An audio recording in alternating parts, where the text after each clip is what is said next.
Когда мы думали о том, что чтобы какая-то событийная цепочка, связанная с премией, работала на уточнение, расширение, на осмысление процесса и того, что мы делаем, конечно же, у меня сразу возникла мысль пригласить в качестве специального гостя не члена жюри, не члена попечительского совета, хотя, может быть, в дальнейшем, в будущем это возможно, но именно в качестве точки кристаллизации кого-то из близких друзей Аркадия Драгомощенко, конечно же, из Америки. Вот, возможно, в будущем, я надеюсь, получится привести Линхи Джинин, Чарльза Бернстина, Майкла Дэвидсона, может быть. Это действительно люди, с которыми Аркадий много общался, переписывался. Это люди, переводившие друг друга. И Майкл Палмер очень серьезно отнесся к нашему приглашению и написал речь, текст, который он сейчас прочтет. Текст называется «Письмо в Санкт-Петербург», и он связан с его приездом первым и единственным в 1990 году. Это было очень важное событие для Петербурга. Аркадий Драгомощенко организовал встречу 5 американских поэтов, связанных с Language School, и 5 русских поэтов. Помимо него самого это были Иван Жданов, Алексей Парщиков, Ирма Кудинова, которая тогда ассоциировалась с метареализмом, и кто-то еще, я, честно говоря, сейчас не помню. И у Майкла эта встреча, этот приезд в тогда еще Советский Союз вызвал и переоценку собственной ситуации, и переосмысление поэзии Аркадия и других русских поэтов, с которыми он позднее сотрудничал. Он переводил Парщикова, Парщиков переводил его, Майкл также переводил Айги. И вот это облако опыта, воспоминаний и дистанции, отделяющие, конечно же, это 25 лет, как я вчера говорил, которые потребовались для выхода книги. Вот они все, в общем-то, в его тексте присутствуют. Вы сейчас это увидите. Я перевел этот текст. Должен сказать, что там есть стихотворение, посвященное Аркадию. Я не успел довести его до ума. Это, в общем-то, подстрочник, не судите строго. Скажу только, что оно подзаголовок его «Endarkenment». Это фактически название книги последней Аркадия, подготовленной Евгением Осташевским, Юджином Осташевский. I'm saying about the last Arcadi's book, edited by Eugene Осташевский. И книга была названа «Endarkenment». Это одновременно, конечно же, нечто противоположное enlightenment, да, просвещению, то есть это затемнение или даже втемнение, и в то же время отсылка к embarkment, погрузке на корабль, подъему на борт. Непереводимое название, вот. Ну, я его, в общем-то, оставил так, как мне посоветовал Евгений Осташевский, издатель этой книги, редактор, поскольку он считает, что это слово он нашел у Аркадия, затемнение. Вот. Тем не менее, в английском такого слова нет, это, в общем, некоторым образом неологизм. Вот, ну, такое небольшое предупреждение, предварение, что ли, того, что вы сейчас услышите. Предоставляю слово Майклу Палмеру. I'm very pleased and honored to be here. This is better. Большая честь быть здесь. After 25 years, 25 лет спустя, it means a great deal to me. I have always been a committed internationalist in poetry. This is crucial to my work. И это для меня очень важно. Я всегда рассматривал себя как поэта-интернационалиста. Poetry, in my mind, is in great part about overcoming artificial barriers. Поэзия, на мой взгляд, работает с тем, чтобы эти границы, разделяющие нас, сметать. Those barriers between cultures that are set up by irrational political forces. В том числе границы, установленные иррациональными политическими силами, властями. Poetry in that respect, which people don't quite understand, is very rational. It doesn't accept these irrational boundaries, these fights over power, this sectioning off of parts of humanity one from another. Парадокс в том, что поэзия на самом деле оказывается гораздо более рациональной, чем вот эти иррациональные политические силы, которые все время стремятся проводить границы, разделять человечество. And so it's of particular force for me to come back and to see what has changed and what is the same. In poetry, everything changes and everything is the same. But for example, I went to Fontana Dome today to look once again at the Akhmatova apartment. И для меня, конечно, очень важный момент, вот этот момент возвращения и воспоминания о том, с чем я столкнулся, что я увидел 25 лет назад. Например, сегодня я пошел в Фонтанный дом, увидел снова музей Ахматовой, который я посетил в 90-м году. И, конечно, это захватывает, это чувство изменения. Оно само по себе является каким-то очень важным для меня моментом. I wrote about my first visit to the apartment in a sequence of poems called Four Russian Songs. И впервые я написал об этом опыте посещения Фонтанного дома в цикле стихотворений, который называется Four Russian Songs. 4 русских песни. And in particular, in one of those poems, I wrote about this beautiful dress of Akhmatova, a blue dress with silver threads in it. И одно из этих стихотворений отсылает к совершенно прекрасному, очаровательному платью Ахматовой, голубому с серебряными прожилками, нитями. But that dress is gone now. Но сегодня этого платья уже не было, оно исчезло. So I'm always thinking about I was a middle-aged poet, now I'm an old poet. Ну и еще, конечно, я не могу не думать о том, что в 90-м году, когда я туда приходил, я был еще поэт, ну так скажем, средних лет, а сейчас я уже, в общем-то, и пожилой, старый поэт. So I'm always thinking about what poetry brings forward with it and what it leaves behind and what likewise the world brings forward with it and what wisely or not it leaves behind. Where is the blue dress now? Okay.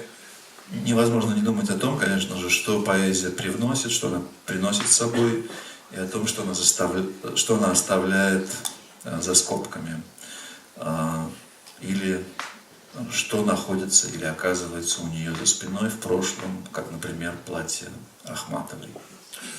So thank you for coming. Спасибо за то, что вы пришли. I think we should begin. Sure. Letter to St. Petersburg. It begins with 2 epigrams. The first is from Sasha, Alexandr Skidaan, and it reads, "Grief will go out of fashion, has already gone out," from a poem of his that in English is called Redshifting.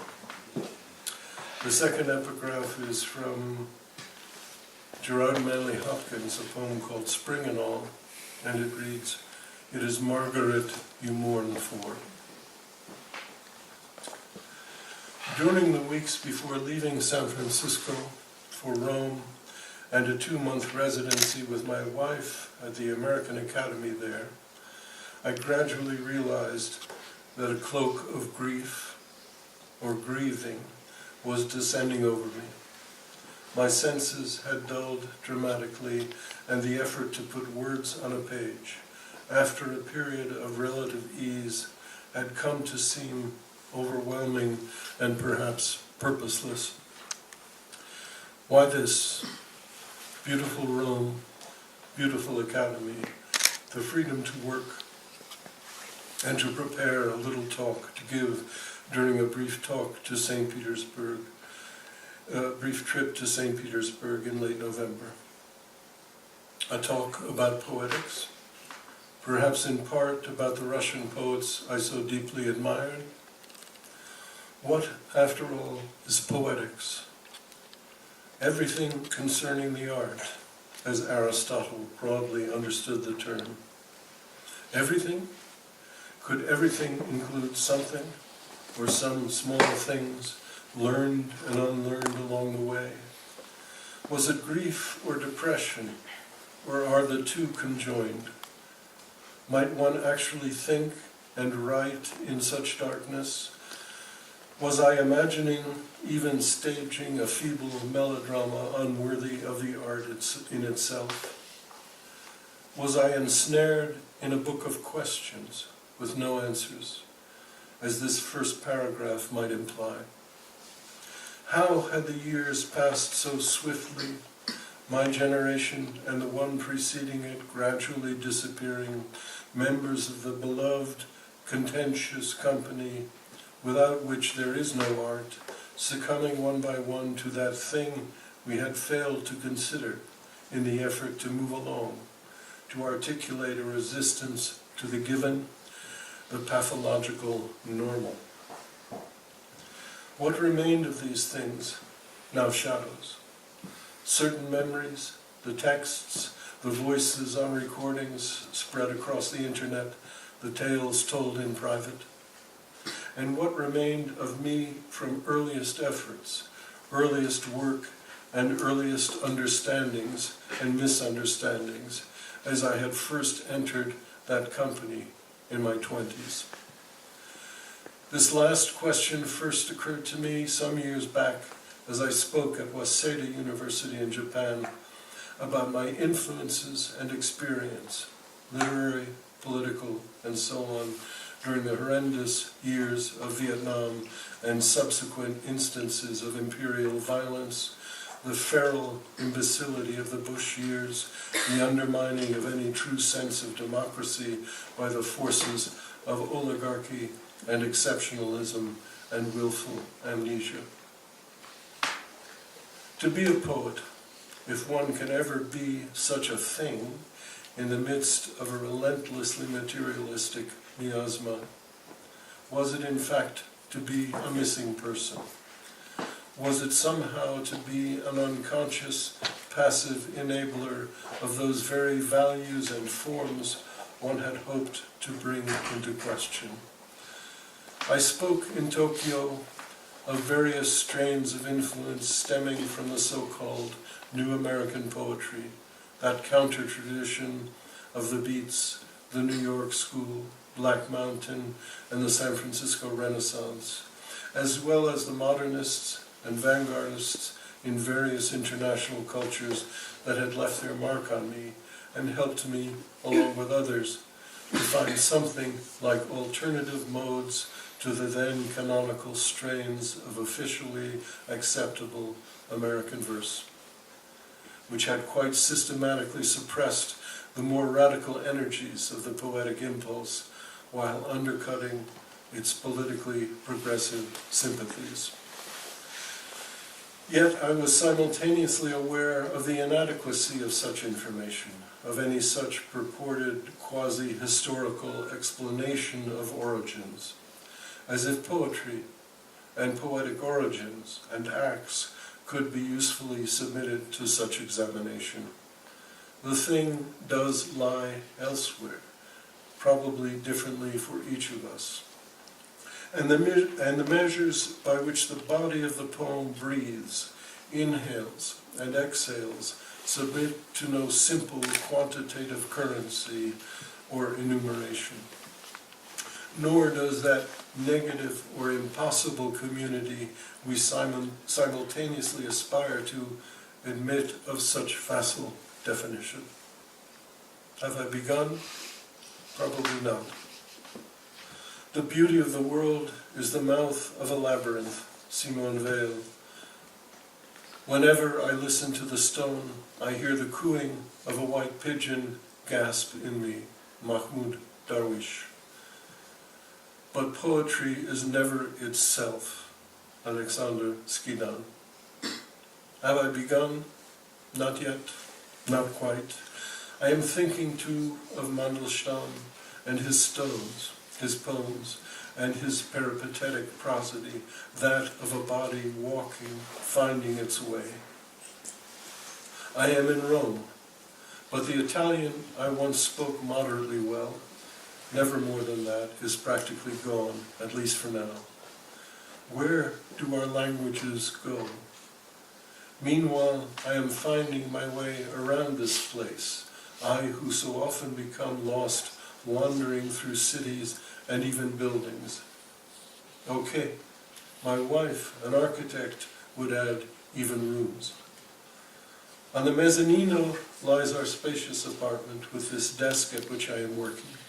Down below, to the right, the cafe and the dining room, and further along the so-called billiard room, then the salone, where the daily newspapers are available and where a TV sits unused. And then the administration offices and the mailroom and reception, the galleries holding at the moment a wonderful show of Cy Twombly's photographs, often glimpses of something close to nothing, as certain revelatory poems can be. And following the curve of the interior courtyard, back almost to my starting point, the, yes, labyrinthine library.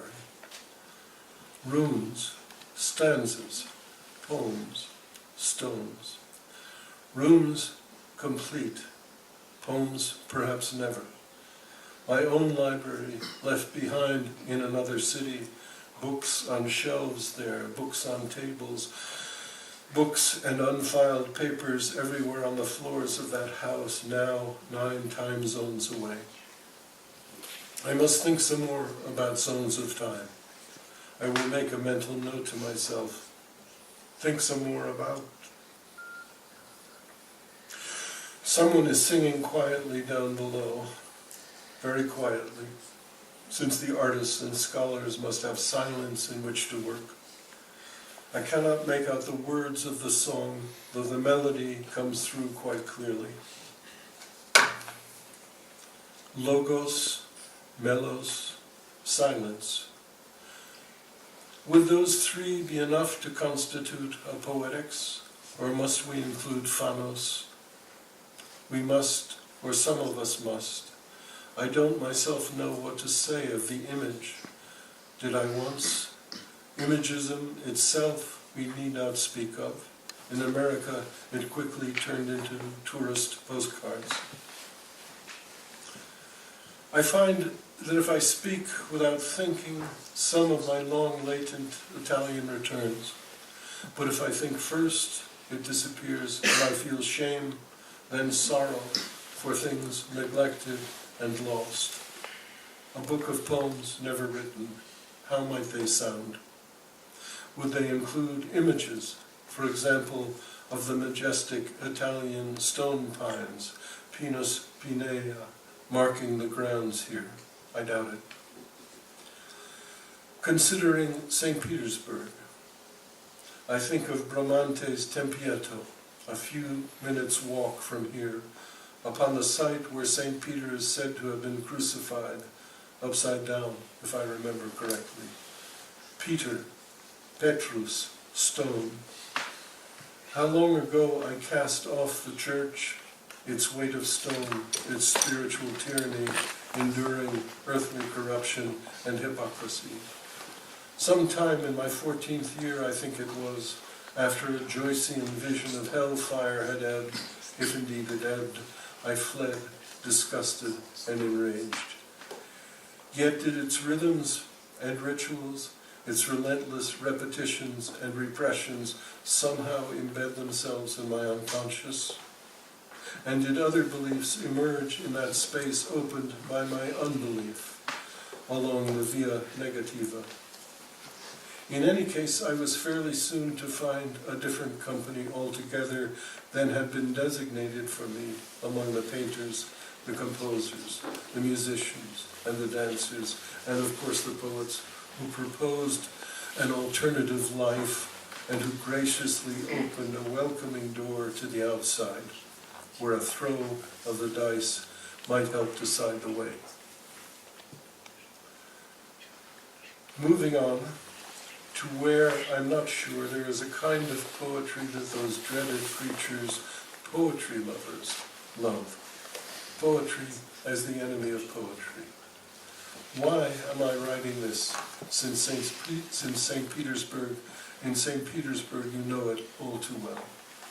The problem, shall we say, of the stone pines, of the scenic and sentimental, and the complicit, counter to which poetry's obligation to reclaim meaning, even if need be by means of non-meaning.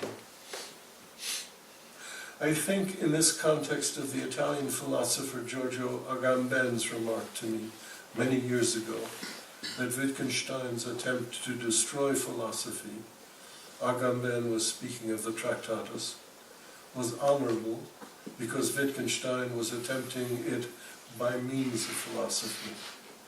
Impossible not to share the same urge at times to clear the field, to clarify the art by simple surgical negation, to erase.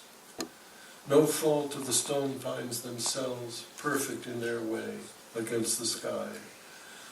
The poem, however, does not reflect the stone pines. Why should it, since they are there, complete in their totality of form and their silence? Nor does the poem represent passively, holding up that famous mirror to what is already there. It is an act of presentational immediacy, within which it may be entirely possible to actively reflect upon such things as stone pines, umbrella pines, gas stations and helicopters, eider ducks and porcupines. So quiet at the Academy today, a Sunday with many residents away. The occasional weighty door closing emits a startling echoic sound like a gunshot, reminding me how silence amplifies sound, spatializes it, even while amplifying itself, if that makes any sense, and even if it doesn't.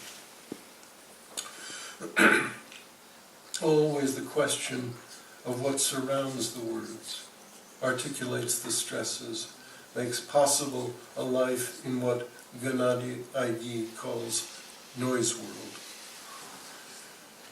Resistance can take many, often negative or seemingly passive forms. Of course, silence can just as well represent complicity, and it is sometimes difficult to tell which is which. I have always lived with a certain sense of internal exile. Exile not only from the constituted laws and conventions of behavior and belief and behavior, but from self itself as a stable structure wherefrom our desires flow and our identity makes itself known. The poet has no voice. This is as true of a public poet like Whitman as it is for a poet of profound tragic inwardness like Paul Celan, who has written Niemandes Stimme wieder, no one's voice, again. It is the again that suddenly resonates for me here, that sense of the task and of recurrence, the turning and returning. Within the poem, doors opening, doors closing, space and negative space, an unfixed liquid architecture, a form of address like this letter addressed by whom and to whom. And if we build it out of air or breath, who will visit, inhabit it, dismantle it, and redesign it in their turn? Qui parle? Poem as its own erasure? What algorithm has undoubtedly already been fashioned by a young techno-conceptualist to digitally and endlessly reconfigure the poem in cyberspace? Poem as instance of its own virtuality, its own transitoriness, its own contingency, perpetuum mobile. The poem moves on from itself, leaves the room empty, leaves a space wherein to begin. Have I begun yet? Probably not, though time grows short. Leningrad, 1990. I am sitting with Arkadii Dragomощenko in the 6th floor bar of the old Sovietskaya Hotel, when a drunken Eastern European businessman in a powder blue suit lurches and falls through the glass door of the entryway, shattering it. Shards of glass spread across the floor and reflect the light from above in random patterns, rather like modest stars fallen to earth. Quite lovely. Arkady turns to me and says, "Welcome to the new Soviet disunion." What's in a name? If, after still another glass of Georgian brandy, I suddenly forget Arkady's name, has he become another, as he surely always was? We spoke rather cosmically about poetics, in perfect agreement, erasing the distance between these two nations, these two self-designated enemies, locked in a preposterous Cold War, though I cannot remember the details of what we said. If Leningrad is now once again St. Petersburg, are they in any way the same? Are they both the same and different, following a certain poetic logic that dislodges signs from their semantic base and from the conventional law of the excluded middle? At times I grieve, that is the word, for Arkady and for Alyosha Parshikov and for many others whom the years have taken since the name of St. Petersburg displaced that of Leningrad. Here is the poem I wrote after Arkady's death and dedicated to his splendid wife, Zina. It, in turn, refers to a poem by Arkady, dedicated to Lynn Heginian, perhaps thereby invoking the hermeneutic circle within which, as on a carousel, we turn and return while riding mythical beasts. To X and darkenment. Who is the night creature that devoured the clover? Who the mathematician who first solved 2x? The child lost in the house, in the dark corridors of the house, endless corridors of the house. What child? What house? Those blood-red nasturtiums, I planted them for Arkady when I heard of his death, having forgotten that I was not ever in this echoic life to mention death, either of the self or the other, the particle or the page, curled at its edges by what random flame.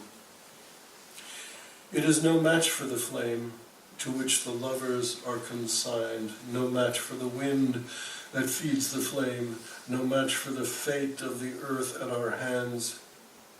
It is complex, the mathematics of lovers, where 1 + 1 = what? And the lost child, For who was not once the lost child, and who will not become so again? By the river of the fathers, we often gathered as kids.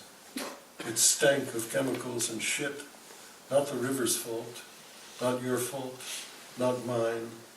A sacred, baptismal river, Arkady. Your book has arrived, though you've suddenly left. For Zina.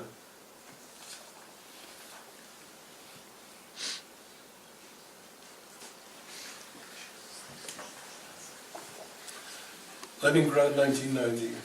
We sat, 5 Soviet and 5 American poets, along with various invited guests, in a seminar room of the Writers' Union overlooking the Neva.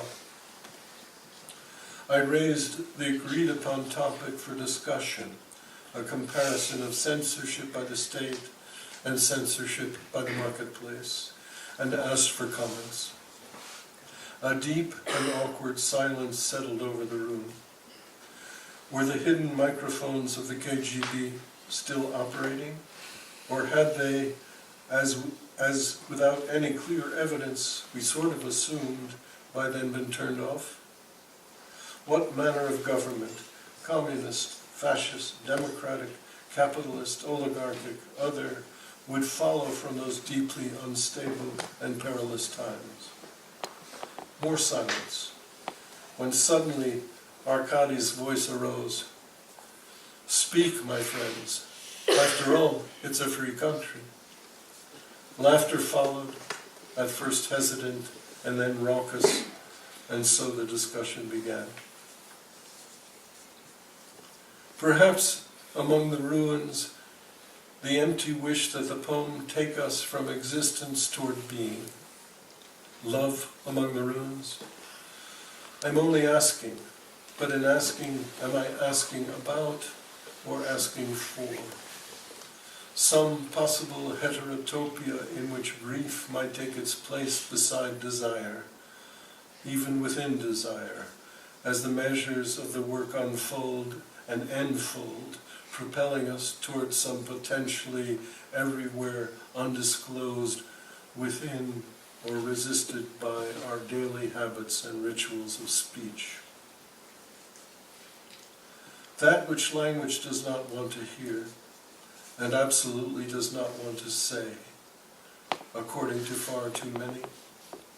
A fool's errand, cousin to chaos, necessary folly. Can we name the sources of grief, of grieving, those objectifiable particulars that many claim distinguish it from melancholy? I think not always, not so easily. To come to grief is not always to grieve for. To come to grief, to shipwreck, the shipwreck of the singular, as George Oppen more than once expressed it. To approach it as if a city or a shore, and then be wrecked within it or stranded upon it. And if the city's name should change before one arrives, or the shore be inundated by the now everywhere perilously rising seas, how recognize the same within such difference? How possibly to know where you are, what you have become, what you have come to? Or perhaps within the semantic cycling of sameness and difference that constitutes language, as well as the poem, the city will be at once the same and different, the shore at once familiar and foreign. Just as the poet within the poem, the more or less generative poem, arrives at others and otherness in a journey outward from the self-same, the given, the designated. Might Dante's paradigmatic journey in the Commedia be so described, as he attempts to pass beyond the psychic limits of the dolce stil novo, without entirely abandoning the youthful lyric impulse at their source? To overcome the shipwreck of the singular by entering conversation with those one encounters along the way, however familiar, however transformed, however previously unknown.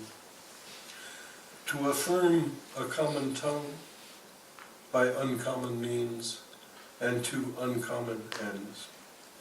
To liberate its potential for the unfamiliar and unruly, the estranged or missing that awaits undisclosed within any tongue and on any shore, while coming to grief, coming to the acknowledgement of grief as both a poetic and mortal invariable, a point of final debarkation. Little one, yes. I'm sorry. Yeah. There is a missing word. Сокрушаюсь при этом. No, sorry. I just misread. Okay. Excuse me. Just continue. Is it like the missing blue dress? Kind of. It's always there. Little wonder that over time so many commanding works, poetic, intellectual, philosophical, have been left unfinished, have broken off or even apart before arriving where? Please be forgiving of the scattered form of all such speculation is taking here. I am simply at a borrowed desk by a window on the Janiculum hill above Rome, trying to put some thoughts in a letter. In a semi-random way, such thoughts come, with no wish to disguise or embellish the process. I have filled this little missive with questions. Questions for myself, of course, but also as entreaties to whoever might be listening or reading to respond. Questions are signs of the open text, the opera aperta, as distant as possible from authoritarian interrogation. In the latter case, correct answers are foreordained, wrong answers, signs of disobedience, at worst signs of heresy, punishable by shunning or excommunication, or forced re-education, or violent death. Many critics or cultural authorities, the usual minions, refuse to acknowledge that there are no correct answers to the poem, that it is not a test in school, not a puzzle to be solved. Such critical authorities claim a certain command as well as ownership. It is mine, saith the Lord of the text. Then there are such rare intellectual figures as, just to name two, Roman Jakobson and Eric Auerbach, who extend the active field of the poem, who participate in the opening of that field, who enter the conversation with the makers. Who knows? Perhaps they also share their eternal uncertainty and their grief. There is another world, but it is in this one. Paul Eluard, as quoted by the novelist Howard Norman in a memoir. Might Mayakovsky, in his late despair, have uttered these same words of Eluard as a plea for understanding of the project of the poem, the beyond of the poem that is within, not elsewhere, the streaming present of the revolution, the meta that is the meta that the metaphorists invoke. And what of a possible metamorphism? All things are flowing, thus Heraclitus. And now it seems useful to return to Skidan's remark, but poetry is never itself. Never self-identical. Is that one of his meanings? Metaphor itself as a crossing, a journey, never a proposition, if we remind ourselves of the Greek metaphorein. Given the option, who would not choose to be born across the dark stream, not out of this world, but into the actual, in the company of words and song? Do we not also always wonder who the ferryman is? What patience, endurance, and forbearance he or she must show while performing the never-ending task, the necessary self-sacrifice of repetitio, as touched upon with such precision by Salam above.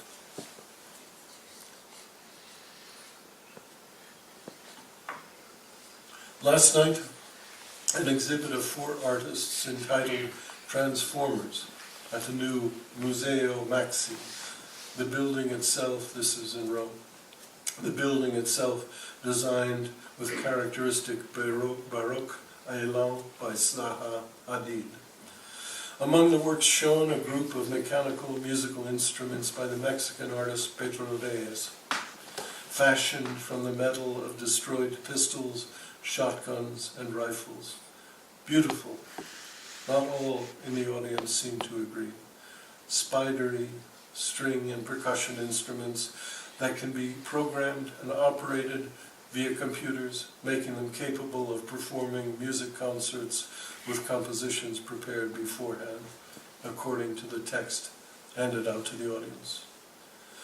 So the revival of the concert mécanique, and, as it seemed to me, certain futurist impulses from the avant-garde past, though something entirely new as well.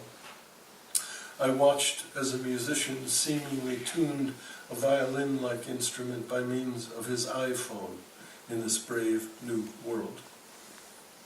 The grittiness of the instruments and the network of electrical cables extending from them contrasted strikingly with the all too familiar moneyed gloss of the museum environment. In his public conversation, Reyes spoke of his admittedly implausible desire for a world without weapons, and of his quasi-utopian wish for a change of polarity. I was led once again to consider metaphor and metamorphosis, music and art as weapons put to various uses, the play of identity and difference across the language field, and the thought that once was St. Petersburg, then became Leningrad, before once more becoming St. Petersburg. Same and different? I cannot say. The year's flight bears us along. It is true that poetry, like music, can capture time, can command time, bend time, even perhaps annihilate time for a moment, but only for a moment, before yielding to its rule, its transformative force. Is it any consolation that time is our own invention, our own measure, our own Frankenstein? From the Greek metaphorein, the Latin translatio, once again, a bearing across and a transfiguration. Is it any consolation that in the act of translating from one shore to another, we too are translated, transformed? Such my experience with my Russian contemporaries in the few years leading up to Leningrad in 1990, and in the many years since, as I have come to understand horizon differently, distances differently, and time differently. There, in Leningrad, we seemed to be as much in the company of the tribal, shamanistic voices that had sounded before the founding of the city, and seemingly continued to sound, as we were among the specters of the futurists, acmeists, absurdists, formalists, and others, who had come to grief during the years of revolutionary turmoil, social upheaval, war, and sacrifice. Whether we actually came to a mutual understanding of our various intentions, our divergent poetics, our experiential contingencies, our inner lives, remains an open question. Perhaps it does not matter. Speaking for myself, I was never again quite the same.